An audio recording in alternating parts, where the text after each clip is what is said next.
Hey, it's Rob. Welcome to this episode. So glad you're here. You'll see I'm wearing, if you're watching the video, you'll see I'm wearing my Coast to Kosciuszko hoodie.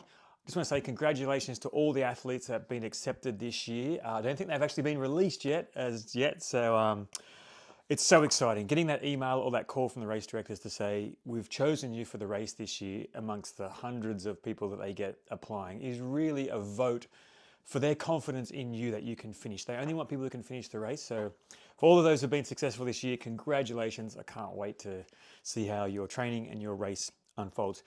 Quick update from me. I'm back running again. I've had a bit of a setback this year with more tendonitis. I don't know what's going on with maybe it's my aging tendons, but I've had a lot of trouble with patellar tendinopathy over the last 6 months.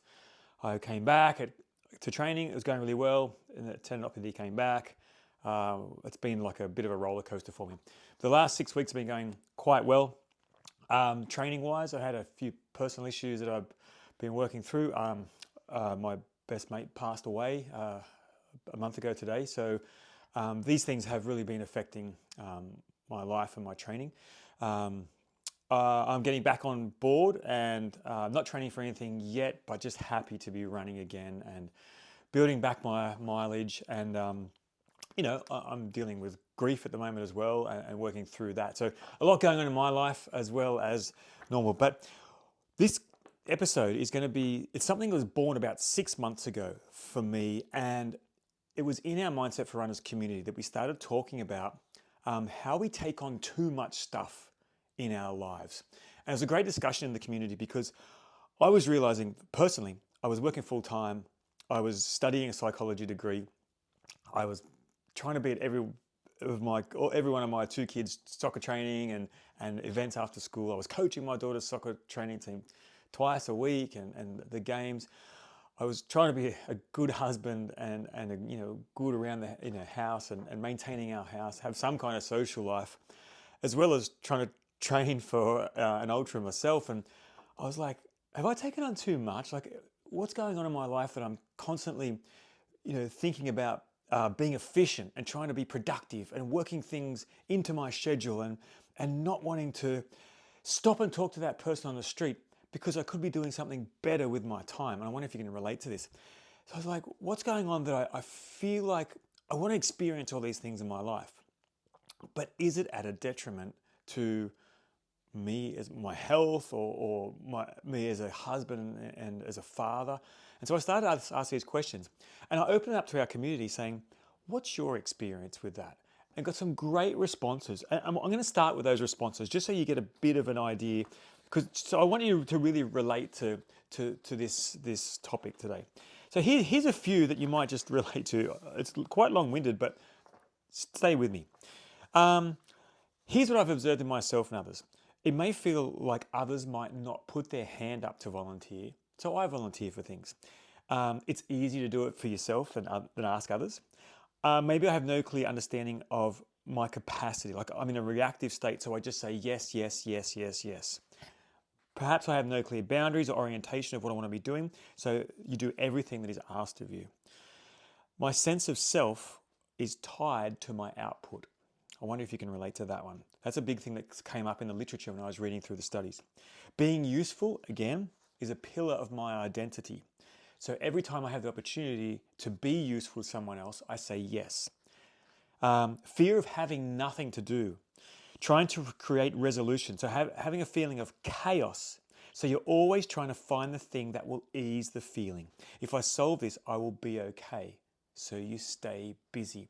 It's once been said by a very wise friend of mine that relief is the number one feeling that people are trying to experience on the planet. And so if we can create all these things and then we can fix them, we feel a sense of accomplishment and possibly relief.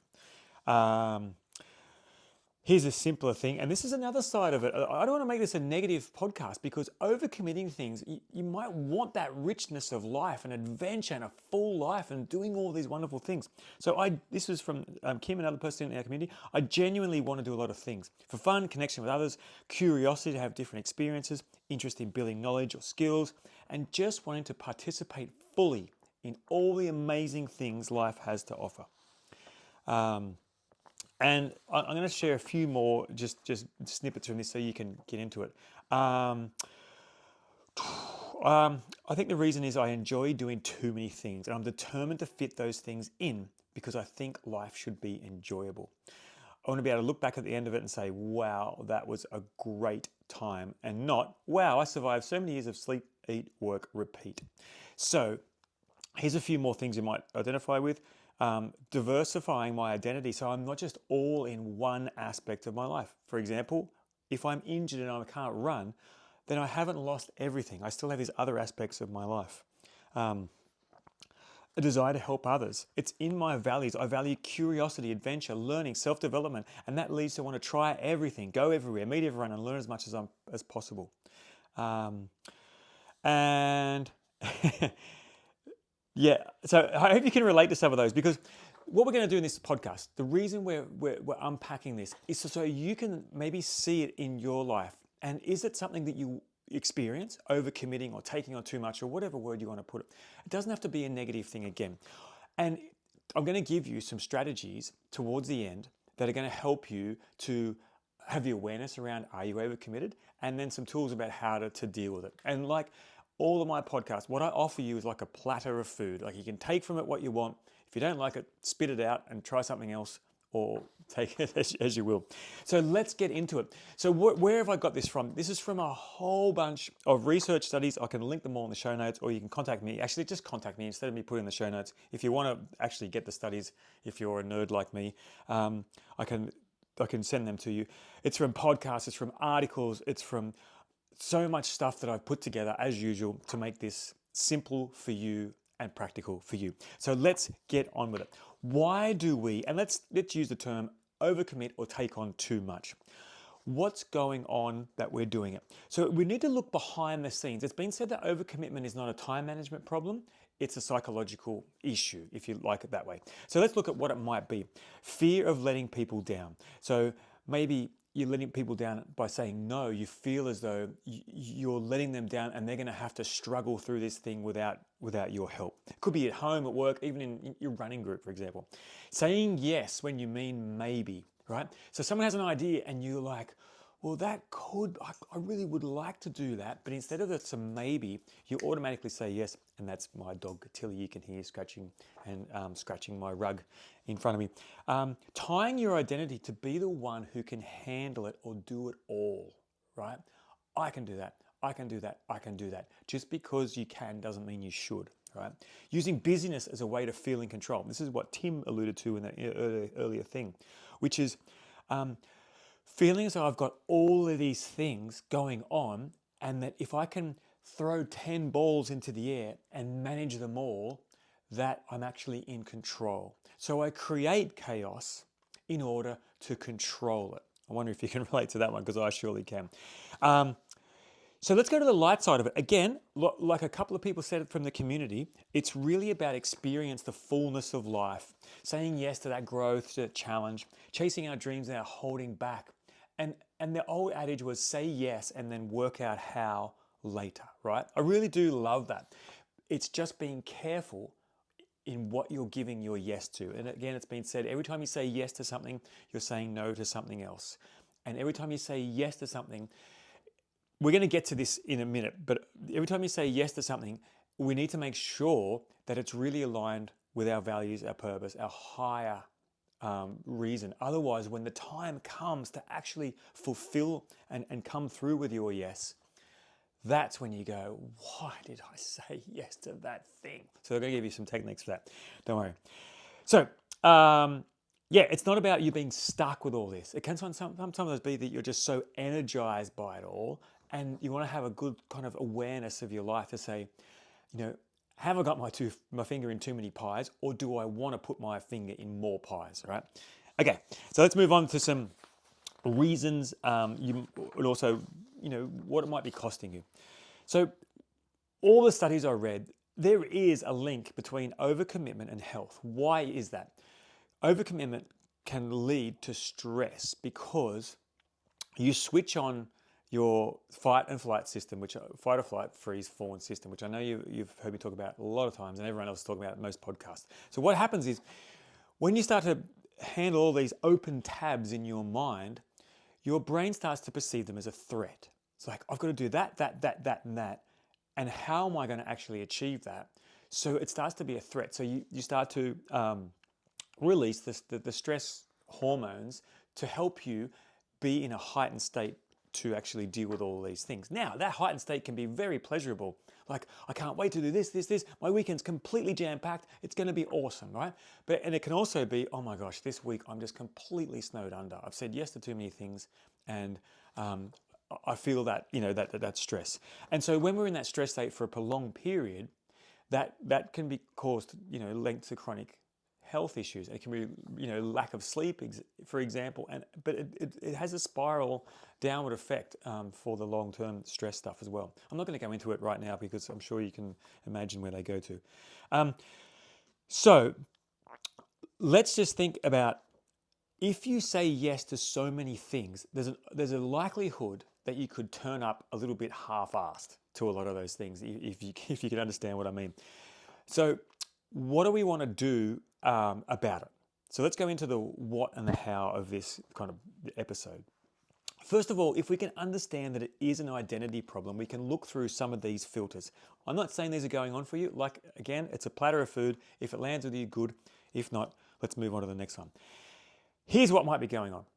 People pleasing, right? You want to be the reliable one. You want to be the one that everyone relies on, and you want to make people feel good, and you want to say yes, and you never want to say no, because that would mean you're selfish, you're rude, you've let people down, you're not being altruistic, and you're not being giving and growing and all that. So you try to squeeze everything in that you can, but it becomes a detriment to you. And let's put it in the context of you're training for a big race.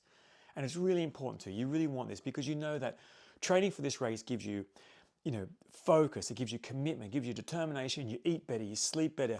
You're a better parent, spouse, friend because you're going after something that's important to you. But then you start saying yes to all these other things that aren't aligned with your training or the race. And so you start to miss a training session or not do that mobility workout or skip your strength session. No runner's ever skipped a strength session, I know. You start to do your session without intention because, I've got to be at this place at 12:35, so I'm going to do my my hour easy run, but I haven't got a time to do it. I've only got 45 minutes, so I'm just going to do it at a bit of a higher tempo, and I've missed the intention of the session. Or you're thinking in your easy run about all the things that are going on in your life instead of you're breathing and dropping your shoulders and relaxing and what the purpose of that run is. You've lost the intentionality because you're in the future the whole time. Here's the next one. Fear of success, right? This can be a bit weird, but perhaps, and this is just a perhaps, you've overcommitted outside of training to avoid really going all in on it. Because if I've got all this other stuff going on, it's easy to say, you know what, I was just too busy to put the hours and the effort in. When in fact, and here's, again, don't shoot the messenger, you created the busyness because maybe somewhere inside you, you're actually fearful that if you go all in on something, you could actually be brilliant. And here's a question. What could happen if I actually gave this race my full heart? Or go all in on this race. Next one's the FOMO, the old fear of missing out. So you don't want to miss out on the group runs, the party, the drinks after work, the extra project people are doing, the trip away, the weekend away, all that stuff. So yes. And what's really mattering to you in your life, your highest values, are suffering because you want to be a part of all of these things. Again, this is not to beat yourself up with. It's just an awareness piece that could be happening for you. So what do we do about it? And I'm going to keep this practical because I found two of the best tools I really believe, but let's go through a bunch of them and see which ones you like. So the first thing is taking a zoom out and a big picture. There's a brilliant doctor, Dr. Emily Balcetis from university, I forget which university. She's been on Huberman Lab, she's been on all these podcasts, got a brilliant TED Talk. She's all about goal setting and focus and how the focus that you put into your life expands and how we can control our focus to help us. For example, in one podcast, she talks about how we can focus in the immediacy when we are running. So instead of thinking about how far we've got to go, you probably heard me bang on about this before, we're focusing on what's happening right in front of us. Like David Roche, Megan Roche would say, let's left foot, right foot it. Or let's just get to the tree. Let's just get to the path. Let's just get to the telegraph pole. And she talks about how that process and getting really focused helps us with tasks and just getting through things. And if we zoom out and say, oh my gosh, I've still got to run 30 kilometers of this race, it can overwhelm us, right? So that's a way that she can shift our focus.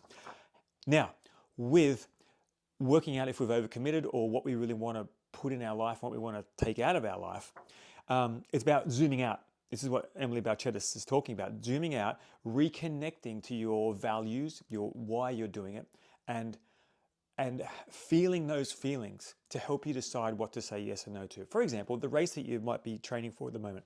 If you can think about why you signed up for that in the first place, that's going to probably bring you to a high level of abstraction, give you more inspiration and more motivation than going to the gym to do your 5 sets of 10 squats, for example.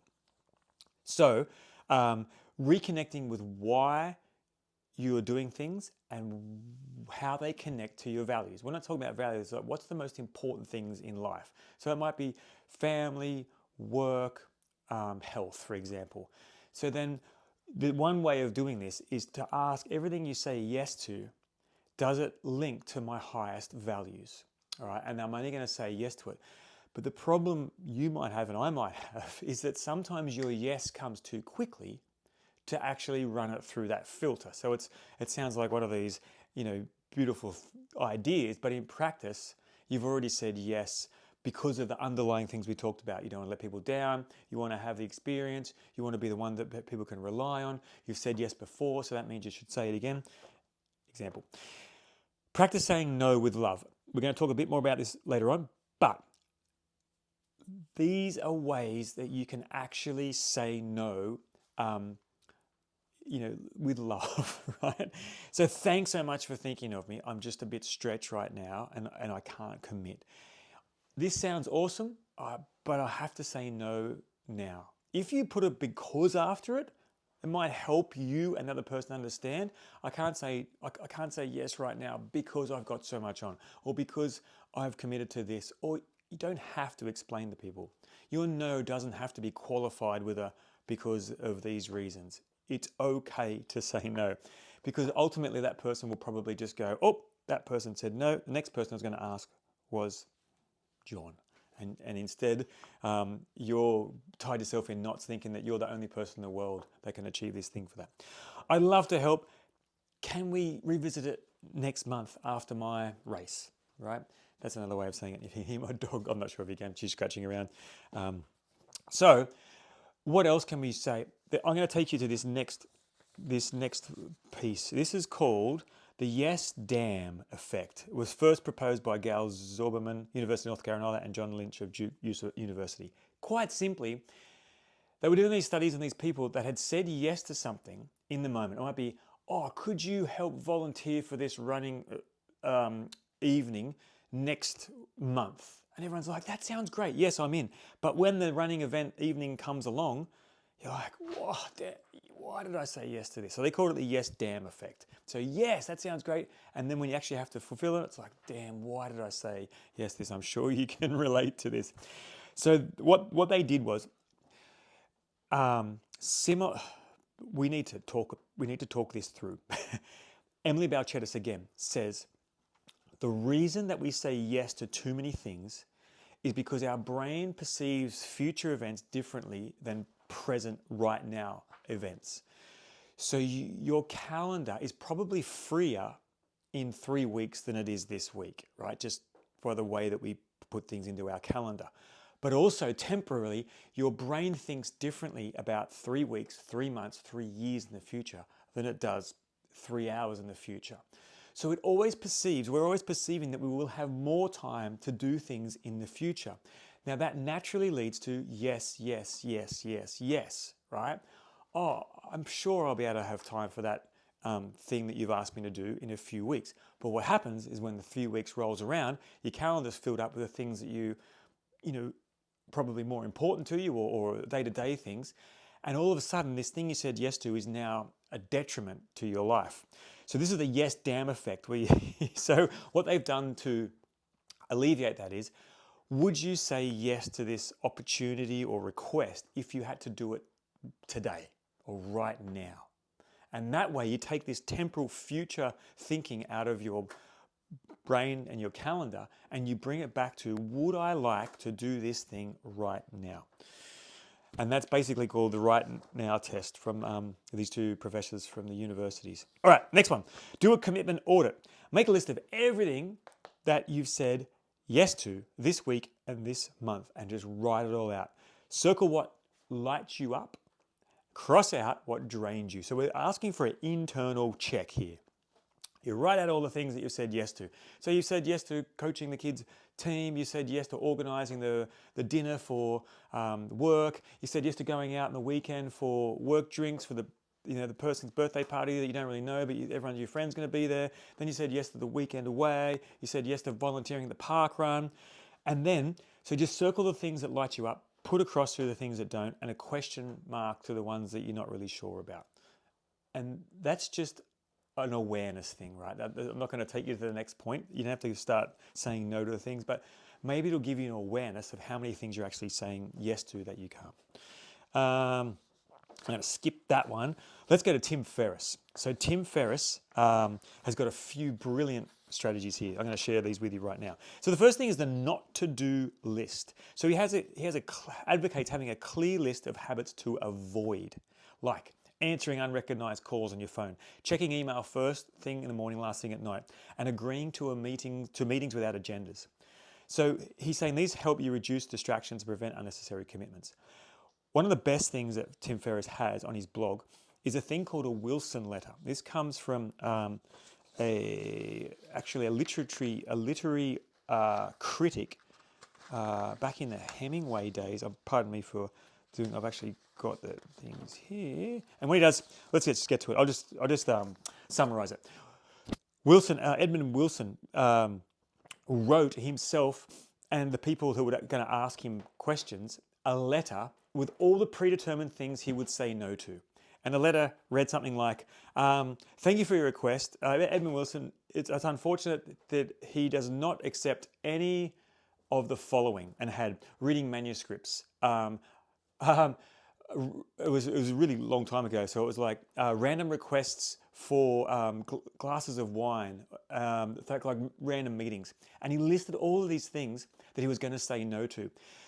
This is tremendously helpful for me because when I did this Wilson letter, as I was preparing for this podcast, I had all these things that in my mind, I'm like, I don't want to do this because it's not aligned with my higher values and it takes up time that I could be working on things I love, like my podcast, like my business, like helping people be better runners and, learning all this kind of stuff.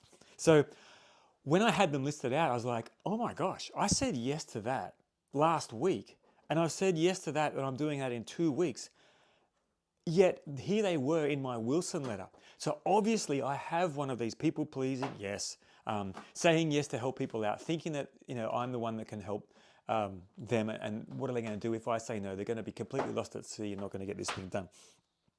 And so this Wilson letter, I thoroughly recommend you write it down. Here's the things that I'm going to say no to, so you have it predetermined in your mind before someone comes and says, hey, can you help me plan the annual presentation for our running club group, which you might be doing already. But if it's something you're like, oh my gosh, sure, I'll help you out. And then you've been locked into, organizing something that doesn't light your fire, you had no experience with, and it's going to take you hours and hours and hours of your time. Please don't take, if you're doing your running club presentation end of the year, go your hardest and thank you for your time. Okay, so that's the Wilson letter. Now, here's one that you might not think about. Ferriss says, avoid over-optimizing life.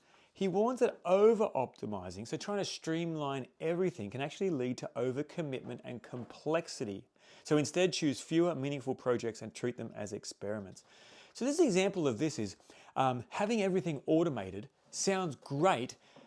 It also means you've got more time to do more optimization, if that makes sense. So instead of going to Woolworths and spending, half an hour driving to Woolworths, an hour in the store, half an hour home, you're ordering your groceries to arrive on the doorstep. That's fabulous. But what are you going to do with that extra time? And that's what he's saying.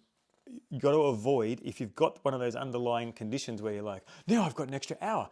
That means I can become the president of this new startup company because I've got this extra hour. And that's what he's kind of warning you against. Okay, I've got a couple more good things. Greg McEwen from Essentialism, really interesting guy, great book. He's been on Ferris's podcast a couple of times. He's really keen on saying no as a default in a beautiful way, like a thank you for the opportunity. Unfortunately, I can't do this as your default, to avoid that yes straight out of the blocks, if that makes sense. So we're really going to, if you have a default no, or a default pause, or a default let me get back to you, or a default I have to think about it, instead of that okay, yes, as a reaction, and then the damn effect later on. Lindau, this is from an interesting article, had 5 questions before committing. Number 1, what's really involved in this? Number 2, what's the cost? Number 3, does it align with my mission? Number 4, is it on my to-don't list? Remember the Wilson letter? Number 5, could I offer a different form of yes? Now, what does that look like? I can't do that, but I could help you in another way, is a different form of yes. All right, so I'm going to start to wrap up here, but before I do, I just want to kind of bring this back to where we started. Overcommitment comes from good intentions, right? You want to do all these good things. You want to help others. You want to explore your passions. You want to look for growth and everything. But even your passions need structure, right? Even your downtime needs to be prioritized. Even your relaxing time, it has to be prioritized, because often they're the things that get pushed aside when we say yes to things. So I really encourage you to choose one of these strategies to help you. Number 1, with the awareness. Am I overcommitted? Have I said yes to things that I don't really want to do? You probably already worked out if that's happening or not. Or do I want to say yes to more of these things and no to more of these things, for example? And then really try and have a circuit breaker in for when somebody says, can you help me move house next weekend, right? Instead of okay, or yeah, sure. Maybe have a circuit breaker, which is, let me check my calendar and get back to you. Or I'm not sure if I can, I'd love to, I'll just have to confirm with you. So all you're doing there is putting pause on your psychological reactions, which could be, again, the people pleasing, the fear of missing out, the fear of letting people down, the loss of identity if you say no, feeling like you're rude, all those kind of things. You're just putting a pause on to let you accurately say, what's this going to cost me? Do I really want to help this? Do I really want to do this? Can I help them in another way? Can I get them a removalist instead of them asking me to remove, for example, or something like that? Right. And having that circuit breaker is going to buy you the time and help you from the harder thing, which is saying yes and then pulling out later on. So saying, yeah, sure, I can help you move. And then the night before, you're like, I don't want to do that. And then say, oh, I can't come tomorrow. And then you've kind of let them down because you have actually said yes, if that makes sense. So once you do stop filling your life with things that are low priorities for you. And once again, I'm not saying don't fill your life. I'm saying go your hardest, making sure they're aligned with your vision, your mission, your goals, your purpose, what you want to do on this planet. Then you're going to have more time for creativity, more time for reflection, more time for training with intention. And then perhaps you could even perform to your potential. If you set aside more time for your training or more time for your highest priorities, for your family or for your volunteering for the club or the race, you're going to have more fulfillment as opposed to more achievement. And sometimes we get these things mixed up. If I achieve more, then I'll be more fulfilled. When we're really looking at what brings us fulfillment and then aiming for that target instead of just achievement. All right, cool. So I hope you got something out of this. Please take something that I've said and put it into an actionable step for you, whether even it's just a circuit breaker, whether it's the Wilson letter, whether it's the yes damn effect, whether it's thinking about temporarily how I say yes to more things in the future because I feel like I'm going to have more time and now I understand that, or something else, understanding what one of those psychological patterns might be, the people pleasing, letting people down, feeling like you're the only person in the world that can do the thing they ask them, or one of those things, just so you can understand what's going on for you. As always, I hope you got something practical that you can use. What's coming up in the community? We've got a new cohort starting on September the 1st. If you'd like to join us, all the information will be in the show notes, or you can go to robmasonruns.com.au and you can find out all the stuff about the next course. You can join our community. It's only $8 a month and you get access to amazing people in that community. We're talking about mindset, we're sharing strategies, cheering each other on, holding each other accountable to races.